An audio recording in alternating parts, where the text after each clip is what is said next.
ನಮಸ್ಕಾರ ವೀಕ್ಷಕರೇ. ಭಾರತದಲ್ಲಿ ಬುಲ್ಡೋಸರ್ ಅನ್ನ ಹೀಗೂ ಬಳಸಬಹುದು ಅನ್ನೋ ಐಡಿಯಾ ಕೊಟ್ಟಿದ್ದು ಉತ್ತರ ಪ್ರದೇಶ ಸಿಎಂ ಯೋಗಿ ಆದಿತ್ಯನಾಥ್. ಪುಂಡರು ರೌಡಿಗಳು ಮಾತಿಗೆ ಬಗ್ಗಲ್ಲ ಅಂತ ಗೊತ್ತಾಗ್ತಾ ಇದ್ದಂತೆ ಮುಲಾಜೆ ನೋಡದೆ ಬುಲ್ಡೋಸರ್ ಇಳಿಸಿದ್ರಿಂದ ಇಂದು ದೊಡ್ಡ ರಾಜ್ಯ ಉತ್ತರ ಪ್ರದೇಶ ಹದ್ದುಬಸ್ತಿನಲ್ಲಿದೆ. ಇದೇ ಫಾರ್ಮುಲಾವನ್ನ ಉತ್ತರಾಖಂಡ, ಅಸ್ಸಾಂ, ಮಹಾರಾಷ್ಟ್ರ ಹಾಗೂ ಬಿಹಾರದಲ್ಲೂ ಯಶಸ್ವಿಯಾಗಿ ಪ್ರಯೋಗಿಸಲಾಯಿತು ಅನ್ನೋದನ್ನ ನೋಡಿದ್ದೇವೆ. ಸ್ವಲ್ಪ ದಿನದಿಂದ ಸೈಲೆಂಟ್ ಆಗಿದ್ದ ಬುಲ್ಡೋಸರ್ ಬಾಬಾ ಯೋಗಿ ಆದಿತ್ಯನಾಥ್ ಈಗ ಎರಡು ಪ್ರಮುಖ ನಿರ್ಣಯಗಳೊಂದಿಗೆ ಮತ್ತೆ ಫೀಲ್ಡ್ಗೆ ಇಳಿಯೋದಕ್ಕೆ ಮುಂದಾಗ್ತಾ ಇದ್ದಾರೆ. ಅಕ್ರಮ ಮದರಸಾಗಳ ಬಗ್ಗೆ ಮಾಹಿತಿ ಕಲೆ ಹಾಕೋಕೆ ಮುಂದಾದ ಯೋಗಿ ಸರ್ಕಾರಕ್ಕೆ ಅದರ ಲೆಕ್ಕ ನೋಡಿ ಒಂದು ಕ್ಷಣ ಬೆಚ್ಚಿ ಬೀಳುವಂತೆ ಮಾಡಿದೆ. ಅದರ ಕಾರ್ಯಗಳು ಹೇಗೆ ನಡೀತಾ ಇದ್ವು ಅನ್ನೋದು ಬಯಲಾಗಿದ್ದು ಅತಿ ದೊಡ್ಡ ನಿರ್ಣಯವೊಂದನ್ನ ತೆಗೆದುಕೊಳ್ಳೋದಕ್ಕೆ ಮುಂದಾಗಿದೆ ಯೋಗಿ ಸರ್ಕಾರ. ಇದರ ಜೊತೆಗೆ ಕೇಂದ್ರ ಸರ್ಕಾರದ ಮಹತ್ವದ ಯೋಜನೆಯೊಂದನ್ನ ಜಾರಿಗೆ ತರೋದಕ್ಕೂ ಕೂಡ ತಯಾರಿ ನಡೆಸ್ತಾ ಇದೆ ಯೋಗಿ ಆದಿತ್ಯನಾಥ್ ತಂಡ. ಹಾಗಿದ್ರೆ ಏನಿದು ಅಕ್ರಮ ಮದರಾಸಗಳ ಲೆಕ್ಕ? ಅಲ್ಲಿ ಏನೆಲ್ಲ ನಡೀತಾ ಇತ್ತು? ಯೋಗಿ ಬೀಸ್ತಾ ಇರೋ ಅಸ್ತ್ರ ಏನು? ಇವೆಲ್ಲವನ್ನ ಒನ್ ಬೈ ಒನ್ ಹೇಳ್ತಾ ಹೋಗ್ತೀವಿ. ಇದರ ಜೊತೆಗೆ ಪಶ್ಚಿಮ ಬಂಗಾಳದ ಮೇಲೆ ಹದ್ದಿನ ಕಣ್ಣಿಟ್ಟಿರೋ ಬಿಜೆಪಿ ಮತ್ತೊಂದು ರಾಜಕೀಯ ಅಸ್ತ್ರವನ್ನ ಪ್ರಯೋಗಿಸೋದಕ್ಕೆ ಮುಂದಾಗಿದೆ. ಅದರ ಬಗ್ಗೆಯೂ ಹೇಳ್ತೀವಿ. ಈ ವಿಡಿಯೋವನ್ನ ತಪ್ಪದೆ ಕೊನೆ ತನಕ ನೋಡಿ. ಅದಕ್ಕೂ ಮುನ್ನ ಮೀಡಿಯಾ ಮಾನ್ಸ್ಟರ್ ಚಾನಲ್ ಅನ್ನ ತಪ್ಪದೆ ಸಬ್ಸ್ಕ್ರೈಬ್ ಮಾಡಿ. ಎಸ್, ಒಂದು ಕಾಲದಲ್ಲಿ ಗೂಂಡಾಗಿರಿಗೆ ಫೇಮಸ್ ಆಗಿದ್ದ ಉತ್ತರ ಪ್ರದೇಶವನ್ನ ಸಿಎಂ ಯೋಗಿ ಆದಿತ್ಯನಾಥ್ ಹೇಗೆ ಕಂಟ್ರೋಲ್ ಮಾಡ್ತಾ ಇದ್ದಾರೆ ಅನ್ನೋದು ಆಗಾಗ ಸುದ್ದಿ ಆಗ್ತಾನೆ ಇರುತ್ತೆ. ಅಕ್ರಮಗಳು, ರೌಡಿಸಂ ಸೇರಿ ಎಲ್ಲಾ ಇಲ್ಲೀಗಲ್ ಆಕ್ಟಿವಿಟಿಗಳನ್ನ ಬೇರು ಸಮೇತ ಕಿತ್ತು ಹಾಕೋದಕ್ಕೆ ಪಣ ತೊಟ್ಟಿರೋ ಯೋಗಿ ಸರ್ಕಾರ ಎಲ್ಲಾ ವಲಯಗಳ ಮೇಲೆ ಕಣ್ಣಿಟ್ಟು ಆಗಾಗ ಆಪರೇಷನ್ ನಡೆಸ್ತಾ ಇರುತ್ತೆ. ಅದೇ ರೀತಿ ಸರ್ಕಾರಿ ಜಾಗಗಳ ಸರ್ವೆ ಹಾಗೂ ಮದರಸಾಗಳ ಬಗ್ಗೆ ಇನ್ವೆಸ್ಟಿಗೇಷನ್ ನಡೆಸ್ತಾ ಹೋದಾಗ ಬೆಚ್ಚಿ ಬೀಳಿಸೋ ಮಾಹಿತಿ ಲಭ್ಯವಾಗಿದೆ. ಅದೇನೆಂದ್ರೆ ಇಡೀ ಉತ್ತರ ಪ್ರದೇಶದಾದ್ಯಂತ ಬರೋಬ್ಬರಿ 13,000 ಮದರಸಾಗಳನ್ನ ಅಕ್ರಮವಾಗಿ ಕಟ್ಟಲಾಗಿದೆ ಅಂತ. ಬರೀ ಅಕ್ರಮವಾಗಿ ಕಟ್ಟಿಕೊಳ್ಳೋದು ಒಂದು ಕಡೆ ಆದ್ರೆ ಅಲ್ಲಿ ನಡೆಯೋ ವ್ಯವಹಾರಗಳಿಗೆ ಹಿಂದಿಲ್ಲ ಮುಂದಿಲ್ಲ, ಸರಿಯಾದ ಲೆಕ್ಕವೇ ಇಲ್ಲ ಅಂತ ಗೊತ್ತಾಗ್ತಾ ಇದ್ದ ಹಾಗೆ ಆಕ್ಟಿವ್ ಆಗಿದೆ ಯೋಗಿ ಸರ್ಕಾರ. ತಕ್ಷಣವೇ ಇದರ ತನಿಖೆಗೆ ಎಸ್ಐಟಿಯನ್ನ ರಚಿಸಿದ್ದು ಸ್ಪೆಷಲ್ ಇನ್ವೆಸ್ಟಿಗೇಷನ್ ಟೀಮ್ ನಡೆಸಿದ ರೇಡ್ ವೇಳೆ ಇನ್ನಷ್ಟು ಬೆಚ್ಚಿ ಬೀಳಿಸೋ ಮಾಹಿತಿಗಳು ಲಭ್ಯವಾಗಿವೆ. ಈ 13,000 ಇಲ್ಲೀಗಲ್ ಮದರಸಾಗಳಲ್ಲಿ ಬಹುತೇಕ ಮದರಸಾಗಳು ಇಂಡೋ ನೇಪಾಳ ಬಾರ್ಡರ್ ನಲ್ಲಿ ಕಟ್ಟಲಾಗಿದೆ. ಇದಕ್ಕೆ ಗಲ್ಫ್ ದೇಶಗಳಿಂದ ಫಂಡ್ ಬಂದಿದೆ ಅಂತ ಎಸ್ಐಟಿ ಸ್ಫೋಟಕ ಮಾಹಿತಿಯನ್ನ ಬಿಚ್ಚಿಟ್ಟಿದೆ. ಮಹಾರಾಜ್ಗಂಜ್, ಶ್ರಾವಸ್ತಿ, ಬಹರೈಚ್ ಸೇರಿದಂತೆ 7 ಜಿಲ್ಲೆಗಳಲ್ಲಿ ಅಕ್ರಮವಾಗಿ ನಿರ್ಮಿಸಿರೋ ಎಲ್ಲಾ ಕಟ್ಟಡಗಳಿಗೂ ಗಲ್ಫ್ ದೇಶಗಳ ಫಂಡಿಂಗ್ ಇದೆ ಅನ್ನೋದು ಪಕ್ಕಾ ಆಗಿದೆ. ಇದರ ಬೆನ್ನಲ್ಲೇ ಇನ್ಕಮ್ ಟ್ಯಾಕ್ಸ್ ಡಿಪಾರ್ಟ್ಮೆಂಟ್ ಲೆಕ್ಕವನ್ನ ನೀಡೋದಕ್ಕೆ ನೋಟಿಸ್ ನೀಡಿದ್ದು ಅಕ್ರಮ ಮದರಸಾಗೆ ಸಂಬಂಧಪಟ್ಟವರು ಯಾರು ಯಾವುದೇ ಮಾಹಿತಿಯನ್ನ ನೀಡ್ತಾ ಇಲ್ಲ. ಇದು ಯೋಗಿ ಗಮನಕ್ಕೆ ಬಂದಿದ್ದು ಎಲ್ಲಾ 13,000 ಅಕ್ರಮ ಕಟ್ಟಡಗಳನ್ನ ಪರ್ಮನೆಂಟ್ ಆಗಿ ಮುಚ್ಚಿಸಬೇಕು ಅನ್ನೋ ನಿಟ್ಟಿನಲ್ಲಿ ನಿರ್ಣಯ ಕೈಗೊಳ್ಳೋ ಸಾಧ್ಯತೆ ಇದೆ. ಇನ್ನು ಭಯ ಬೀಳಿಸೋ ವಿಚಾರ ಏನಂದ್ರೆ ಗಲ್ಫ್ ದೇಶಗಳಿಂದ ಬಂದ ಈ ಹಣದ ಮೂಲ ಯಾವುದು ಅನ್ನೋದು. ಎಸ್ಐಟಿ ವರದಿ ಪ್ರಕಾರ ಗಲ್ಫ್ ಸೇರಿ ಇತರೆ ಭಾಗಗಳಲ್ಲಿ ಆಕ್ಟಿವ್ ಆಗಿರೋ ಉಗ್ರ ಸಂಘಟನೆಗಳು ಫಂಡ್ ರೈಸ್ ಮಾಡೋ ಮೂಲಕ ಈ ಅಕ್ರಮ ಕಟ್ಟಡಗಳನ್ನ ನಿರ್ಮಿಸಲು ಹಣ ನೀಡಿದ್ದಾರೆ ಎನ್ನಲಾಗಿದೆ. ಇದರ ಮಧ್ಯೆ ಇನ್ಕಮ್ ಟ್ಯಾಕ್ಸ್ ಡಿಪಾರ್ಟ್ಮೆಂಟ್ಗೆ ಮಾಹಿತಿ ನೀಡೋದಕ್ಕೂ ನಿರಾಕರಿಸಲಾಗ್ತಾ ಇದ್ದು ಇಲ್ಲಿನ ಹಣ ದುಷ್ಕೃತ್ಯಗಳಿಗೆ ಬಳಕೆ ಆಗ್ತಾ ಇದೆಯಾ ಅನ್ನೋ ಅನುಮಾನಗಳನ್ನ ಹುಟ್ಟುಹಾಕ್ತಾ ಇವೆ. ಇದಿಷ್ಟೇ ಅಲ್ಲದೆ ಈ ಅಕ್ರಮ ಕಟ್ಟಡಗಳಲ್ಲಿ ಹಲವು ವಿಧ್ವಂಸಕ ಕೃತ್ಯಗಳಿಗೆ ಸಿದ್ಧತೆ ನಡೆಸಲಾಗ್ತಾ ಇದೆ, ಯುವಕರನ್ನ ಪ್ರಚೋದಿಸೋ ಕೆಲಸಗಳು ಆಗ್ತಾ ಇವೆ ಅನ್ನೋ ಆರೋಪಗಳು ದಟ್ಟವಾಗಿ ಕೇಳಿ ಬರ್ತಾ ಇದೆ. ಈ ಹಿನ್ನೆಲೆ ಮೊದಲು ನೋಟಿಸ್ ಕಳಿಸಿ ಮಾಹಿತಿ ನೀಡೋದಕ್ಕೆ ಸೂಚಿಸಲಾಗುತ್ತೆ. ಒಂದು ವೇಳೆ ಸರ್ಕಾರಿ ಆದೇಶವನ್ನ ಉಲ್ಲಂಘಿಸೋ ಪ್ರಯತ್ನ ನಡೆದರೆ ಬುಲ್ಡೋಸರ್ ಅಸ್ತ್ರವನ್ನ ಪ್ರಯೋಗಿಸೋದು ಗ್ಯಾರಂಟಿ ಎನ್ನಲಾಗ್ತಾ ಇದೆ. ಇದರ ಮಧ್ಯೆ ಇನ್ನೊಂದು ಮಹತ್ವದ ನಿರ್ಧಾರಕ್ಕೆ ಮುಂದಾಗಿದೆ ಯೋಗಿ ಆದಿತ್ಯನಾಥ್ ಸರ್ಕಾರ. ಅದೇನೆಂದ್ರೆ ಉತ್ತರ ಪ್ರದೇಶದಲ್ಲಿ ಸಿಎಎ ಹಾಗೂ ಎನ್ಆರ್ಸಿ ಕಾಯ್ದೆಯನ್ನ ಜಾರಿಗೆ ಮಾಡೋದು.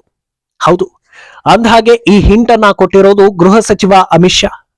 ಲೋಕಸಭಾ ಚುನಾವಣೆಗೂ ಮೊದಲೇ ಉತ್ತರ ಪ್ರದೇಶದಲ್ಲಿ ಸಿಎಎಯನ್ನ ಇಂಪ್ಲಿಮೆಂಟ್ ಮಾಡಲಾಗುತ್ತೆ ಅಂತ ಅಮಿತ್ ಶಾ ಹೇಳಿದ್ದಾರೆ. ಈ ಹಿಂದೆ ಉತ್ತರಾಖಂಡದಲ್ಲಿ ಸಿಎಎ ಜಾರಿಗೆ ತಂದ ಬೆನ್ನಲ್ಲೇ ಅಕ್ರಮ ಕಟ್ಟಡಗಳನ್ನ ಉರುಳಿಸಲಾಗಿತ್ತು. ಸಿಎಎ ಮೇಲೆ ದ್ವೇಷ ಇದ್ದ ದುಷ್ಕರ್ಮಿಗಳು ಹೇಗೆಲ್ಲ ನಡೆದುಕೊಂಡ್ರು, ಸರ್ಕಾರಕ್ಕೆ, ಪೊಲೀಸರಿಗೆ ಹಾಗೂ ಜನಸಾಮಾನ್ಯರಿಗೆ ಹೇಗೆಲ್ಲ ತೊಂದರೆ ಕೊಟ್ರು ಅನ್ನೋದು ಕಣ್ಮುಂದೆಯೇ ಇದೆ. ಆದ್ರಿಂದ ಯೋಗಿ ಸರ್ಕಾರ ಈ ಬಗ್ಗೆ ಹೆಚ್ಚುವರಿಯಾಗಿ ಅಲರ್ಟ್ ಆಗಿದೆ ಅಂತ ಹೇಳಲಾಗ್ತಾ ಇದೆ. ಈ ಸಂಬಂಧ ಉತ್ತರ ಪ್ರದೇಶ ಡಿಜಿಪಿ ಪ್ರತಿಕ್ರಿಯೆ ನೀಡಿದ್ದು ಈಗಾಗಲೇ ಎಲ್ಲಾ ಪ್ರದೇಶಗಳನ್ನ ಸರ್ವೆ ಮಾಡಲಾಗಿದೆ. ಲಾ ಅಂಡ್ ಆರ್ಡರ್ ಉಲ್ಲಂಘನೆ ಆಗದ ಹಾಗೆ ತಡೆಯೋದಕ್ಕೆ ಎಲ್ಲಾ ರೀತಿಯ ತಯಾರಿ ಮಾಡಿಕೊಳ್ಳಲಾಗಿದೆ. ಇದನ್ನು ಮೀರಿ ಯಾರಾದರೂ ಸಾರ್ವಜನಿಕ ಆಸ್ತಿ ಪಾಸ್ತಿಗೆ ಹಾನಿ ಮಾಡಿದ್ರೆ ಯಾವುದೇ ಕಾರಣಕ್ಕೂ ಅವರನ್ನ ಬಿಡೋದಿಲ್ಲ ಅಂತ ಎಚ್ಚರಿಕೆ ನೀಡಿದ್ದಾರೆ. ಕಳೆದ ಬಾರಿ ಸಿಎಎ ವಿರುದ್ಧ ಉತ್ತರ ಪ್ರದೇಶದಲ್ಲೂ ದೊಡ್ಡ ಪ್ರತಿಭಟನೆ ಆಗಿದ್ರಿಂದ ಈ ಬಾರಿ ಮೊದಲೇ ಎಲ್ಲದನ್ನ ಫೇಸ್ ಮಾಡೋದಕ್ಕೆ ಸರ್ಕಾರ ರೆಡಿಯಾಗಿದೆ. ಒಂದು ಕಡೆ ಯೋಗಿ ಪರಿಣಾಮಕಾರಿ ಅಸ್ತ್ರಗಳ ಪ್ರಯೋಗದ ಜೊತೆಗೆ ಇತ್ತ ಪ್ರಧಾನಿ ಮೋದಿ ಹಾಗೂ ಅಮಿತ್ ಶಾ ಕಡೆಯಿಂದ ಲೋಕ ಕದನಕ್ಕೆ ದೊಡ್ಡ ತಯಾರಿ ನಡೀತಾ ಇದೆ.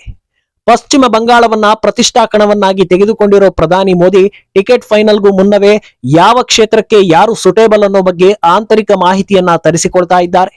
ಈಗ ಟೀಂ ಇಂಡಿಯಾದ ಸ್ಟಾರ್ ಕ್ರಿಕೆಟರ್ ಮೊಹಮ್ಮದ್ ಶಮಿಯನ್ನ ಬಂಗಾಳದಿಂದ ಕಣಕ್ಕಿಳಿಸಲಾಗುತ್ತೆ ಅನ್ನೋ ಮಾಹಿತಿ ದಟ್ಟವಾಗಿ ಕೇಳಿ ಬರ್ತಾ ಇದೆ. ಇತ್ತೀಚೆಗಷ್ಟೇ ಬಿಜೆಪಿ ಹೈಕಮಾಂಡ್ ಶಮಿಗೆ ಬುಲಾವ್ ನೀಡಿ ಮಹತ್ವದ ಮೀಟಿಂಗ್ ಒಂದನ್ನ ನಡೆಸಿದೆ. ಈ ವೇಳೆ ಪ್ರಧಾನಿ ಮೋದಿ ಹಾಗೂ ಅಮಿತ್ ಶಾ ಕ್ರಿಕೆಟ್ನಲ್ಲಿ ಶಮಿ ಸಾಧನೆಗಳನ್ನ ಶ್ಲಾಘಿಸುವುದರ ಜೊತೆಗೆ ಲೋಕಸಭಾ ಕಣಕ್ಕೆ ಇಳಿಯುವ ಬಗ್ಗೆ ಸಂದೇಶವನ್ನ ನೀಡಿದ್ದಾರೆ. ಆದ್ರೆ ಈ ಬಗ್ಗೆ ಶಮಿ ಯೋಚಿಸುವುದಕ್ಕೆ ಇನ್ನೂ ಸಮಯಾವಕಾಶ ಕೇಳಿದ್ದಾರೆ ಎನ್ನಲಾಗಿದೆ.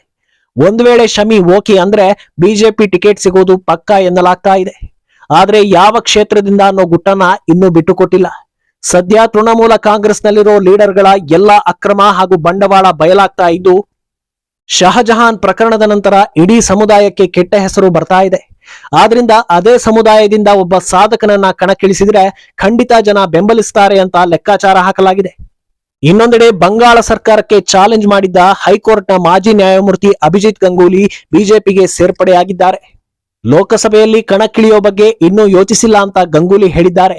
ಆದ್ರೆ ಒಂದು ವೇಳೆ ಅವರಿಗೆ ಬಿಜೆಪಿ ಟಿಕೆಟ್ ನೀಡಿದ್ರೆ ಟಿಎಂಸಿ ಅಭ್ಯರ್ಥಿಯನ್ನ ಸೋಲಿಸುತ್ತಾರೆ ಎನ್ನಲಾಗ್ತಾ ಇದೆ. ಇತ್ತ ಬಿಹಾರದಲ್ಲೂ ಎನ್ಡಿಎ ಗಟ್ಟಿಗೊಳಿಸೋ ಕೆಲಸಗಳು ಭರದಿಂದ ಸಾಗ್ತಾ ಇವೆ. ಎಲ್ರಿಗೂ ಗೊತ್ತಿರೋ ಹಾಗೆ ಎನ್ಡಿಎ ಮೈತ್ರಿ ತೊರೆದು ಇಂಡಿ ಮೈತ್ರಿಕೂಟಕ್ಕೆ ಹಾರಿದ್ದ ಬಿಹಾರ ಸಿಎಂ ನಿತೀಶ್ ಕುಮಾರ್ ಮತ್ತೆ ಗರ್ವಾಪ್ಸಿ ಮಾಡಿದ್ದಾರೆ. ಈ ಬಾರಿ ಸ್ವಲ್ಪ ಸ್ಟ್ರಾಂಗ್ ಆಗಿ ಹೇಳಿಕೆ ಕೊಟ್ಟಿರೋ ನಿತೀಶ್ ಇನ್ಯಾವತ್ತೂ ಎನ್ಡಿಎ ಬಿಟ್ಟು ಹೋಗಲ್ಲ ಅಂತ ಸ್ಪಷ್ಟಪಡಿಸಿದ್ದಾರೆ. ಸಾಲದಕ್ಕೆ ಯೋಗಿ ಮಾದರಿಯಂತೆ ಬುಲ್ಡೋಸರ್ ಪ್ರಯೋಗಿಸಿ ನಾನೊಬ್ಬ ಖಡಕ್ ಸಿಎಂ ಅಂತ ಹೇಳೋ ಪ್ರಯತ್ನ ಮಾಡಿದ್ದಾರೆ. ಜೆಡಿಯು ಬಲದ ಜೊತೆಗೆ ಈಗ ಎಲ್ಜೆಪಿ ಕೂಡ ಎನ್ಡಿಎ ಬಳಗದಲ್ಲಿ ಉಳಿಯೋದು ಪಕ್ಕಾ ಆಗಿದೆ. ಎಲ್ಜೆಪಿ ಮುಖ್ಯಸ್ಥ ಚಿರಾಗ್ ಪಾಸ್ವಾನ್ಗೆ ಇಂಡಿ ಮೈತ್ರಿಕೂಟ 8 ಸೀಟ್ ನೀಡೋ ಆಫರ್ ಕೊಟ್ಟಿತ್ತು. ಆದ್ರೆ ಅಮಿತ್ ಶಾರನ್ನ ಭೇಟಿಯಾಗಿರೋ ಚಿರಾಗ್ ಎನ್ಡಿಎ ಜೊತೆ ಇರೋದಾಗಿ ತಿಳಿಸಿದ್ದಾರೆ ಎನ್ನಲಾಗಿದೆ. ಸೀಟ್ ಶೇರಿಂಗ್ ಸದ್ಯದಲ್ಲೇ ಫೈನಲ್ ಆಗೋ ಸಾಧ್ಯತೆ ಇದೆ. ಇನ್ನೊಂದೆಡೆ ಆಂಧ್ರದಲ್ಲಿ ಅಮಿತ್ ಶಾ ಹಾಗೂ ಟಿಡಿಪಿ ಮುಖ್ಯಸ್ಥ ಚಂದ್ರಬಾಬು ನಾಯ್ಡು ಮೀಟಿಂಗ್ ನಡೆದಿದ್ದು ಎಂಡಿಎಗೆ ಬೆಂಬಲ ನೀಡಲು ಒಪ್ಪಿದ್ದಾರೆ ಎನ್ನಲಾಗಿದೆ. ಟಿಡಿಪಿ, ಬಿಜೆಪಿ ಹಾಗೂ ಪವನ್ ಕಲ್ಯಾಣ್ರ ಜನಸೇನೆ ಜಂಟಿಯಾಗಿ ಸ್ಪರ್ಧಿಸ್ತಾ ಇದ್ದು ಬಿಜೆಪಿಗೆ 7 ರಿಂದ 8 ಸೀಟ್ ಬಿಟ್ಟುಕೊಡಲು ಮಿತ್ರರು ನಿರ್ಧರಿಸಿದ್ದಾರೆ. ಇತ್ತ ಒಡಿಶಾದಲ್ಲೂ ಬಿಜೆಪಿ ಹಾಗೂ ಬಿಜೆಡಿ ಮೈತ್ರಿ ಸುಖಾಂತ್ಯ ಕಂಡಿದೆ. ಲೋಕಸಭೆಯಲ್ಲಿ ಬಿಜೆಪಿ 14 ಸೀಟ್ ಹಾಗೂ ಬಿಜೆಡಿ 7 ಸೀಟ್ಗಳಲ್ಲಿ ಸ್ಪರ್ಧೆ ಮಾಡಲಿದ್ರೆ ವಿಧಾನಸಭೆಯಲ್ಲಿ ಬಿಜೆಪಿ 47 ಹಾಗೂ ಬಿಜೆಡಿ 100 ಸೀಟ್ಗಳಲ್ಲಿ ಸ್ಪರ್ಧಿಸಲು ಒಪ್ಪಂದ ಮಾಡಿಕೊಂಡಿವೆ. ಲೋಕಸಭೆಯಲ್ಲಿ ಮೋದಿ ಪ್ರಭಾವ ಹೆಚ್ಚಿರೋದ್ರಿಂದ ಹೆಚ್ಚುವರಿ ಸೀಟ್ಗಳನ್ನ ಬಿಜೆಪಿಗೆ ಬಿಟ್ಟುಕೊಡಲಾಗಿದೆ. ಈ ಬಾರಿ ಬಿಜೆಪಿ ವಿಕ್ಟರಿ ಪಕ್ಕಾ ಆಗಿರೋದ್ರಿಂದ ಎನ್ಡಿಎಗೆ ಬೆಂಬಲ ಸೂಚಿಸೋದಕ್ಕೆ ಪ್ರಾದೇಶಿಕ ಹಾಗೂ ಸಣ್ಣ ಪುಟ್ಟ ಪಕ್ಷಗಳು ಹೆಚ್ಚು ಡಿಮ್ಯಾಂಡ್ ಮಾಡ್ತಾ ಇಲ್ಲ ಅನ್ನೋದು ವಾಸ್ತವ. ಒಟ್ನಲ್ಲಿ ಲೋಕಸಭಾ ಎಲೆಕ್ಷನ್ ಸಮೀಪಿಸ್ತಾ ಇದ್ರೂ ಕೇಂದ್ರ ಸರ್ಕಾರದ ಕಾಯ್ದೆಗಳು ಹಾಗೂ ಅಕ್ರಮಗಳನ್ನ ಮಟ್ಟ ಹಾಕುವ ಕೆಲಸಗಳು ಕೂಡ ನಿರಂತರವಾಗಿ ನಡೀತಾ ಇದೆ ಅನ್ನೋದನ್ನ ಯೋಗಿ ಸರ್ಕಾರ ಹೇಳ್ತಾ ಇದೆ. ಇನ್ನು ಉತ್ತರ ಪ್ರದೇಶದಲ್ಲಿ ಕಿಡಿಗೇಡಿಗಳು ಇನ್ಯಾವ ರೀತಿ ಹೈಡ್ರಾಮಾ ಮಾಡಲಿದ್ದಾರೆ ಅನ್ನೋದು ಸದ್ಯದ ಕುತೂಹಲ. ಈ ಬಗ್ಗೆ ನಿಮ್ಮ ಅಭಿಪ್ರಾಯ ಏನು ಅನ್ನೋದನ್ನ ತಪ್ಪದೆ ಕಾಮೆಂಟ್ ಮೂಲಕ ತಿಳಿಸಿ.